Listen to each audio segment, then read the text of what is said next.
Allow me to unmute the microphone. Good morning and welcome to Thought for the Day this morning. Richard, you're on mute. We would have thought we would be used to things like that by now. Part of my thought this morning is really a comment from the news.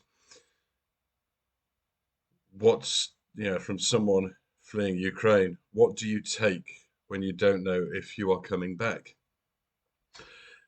Same sort of thought came up as a few of us gathered for prayer at All Saints yesterday evening to pray for the war in Ukraine.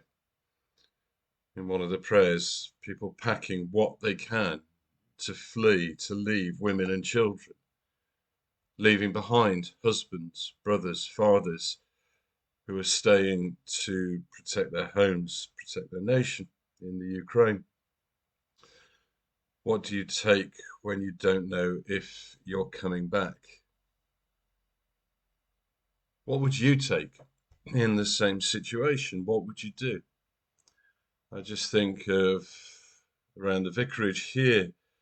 What on earth would I take? How would I even go about deciding what to take with me?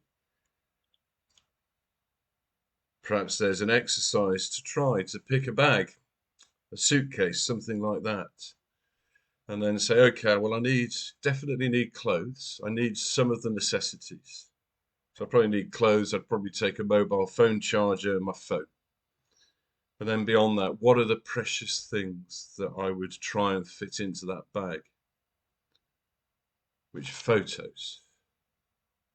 Which precious items from life that are part of the story of my life? What would I try to take?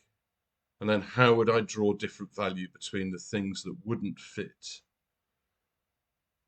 What a horrible situation to be in.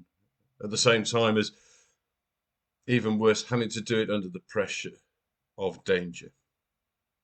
So your decisions are made on haste, not with time. I'm kind of reminded in this of the passage from Luke where Jesus sends out his 12 disciples.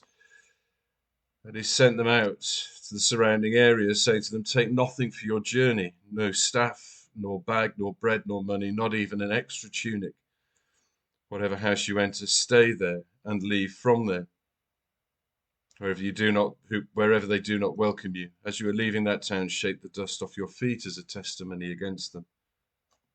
And off went his disciples to go and share the news that Jesus had given them.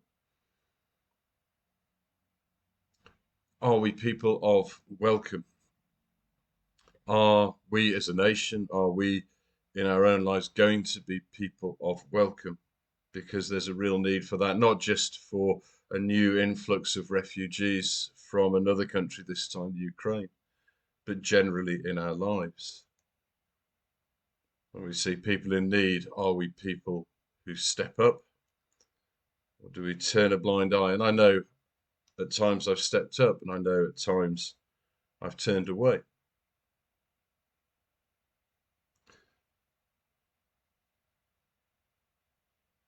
So perhaps today, sometime this week, you might go and find a bag at home, remembering that probably even that bag has a story. Even the bags that you see on the news have their own story with those families.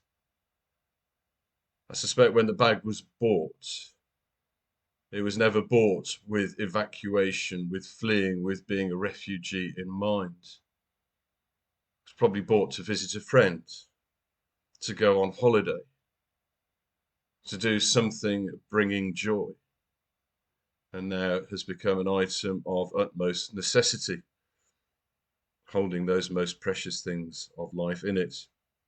Perhaps to find a bag at home, to remember the story of that bag, and then to see how you would get on, to try and live a shared experience just for a moment.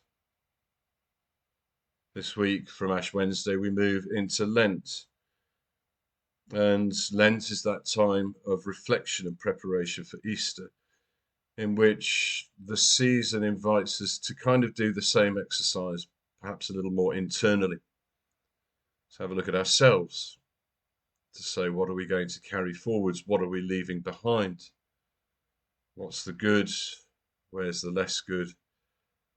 Where's the stuff that we just need to shed? So perhaps if you do take an exercise of trying to fill a bag with a few precious things from home, you might also at the same time use that as a period of reflection. Where's the baggage in your life that you could just leave this Lent? And where are the good things to carry forwards? God bless. Have a good week. I pray that I'll see some of you for our prayer for Ukraine on Wednesday at 7 a.m., 12:15 p.m. and 5 p.m. at St. James Church. And then also perhaps at the services of ashing, the imposition of ashes, where an ash cross is placed on the forehead of worshippers to remind us of the start of our Lent journey.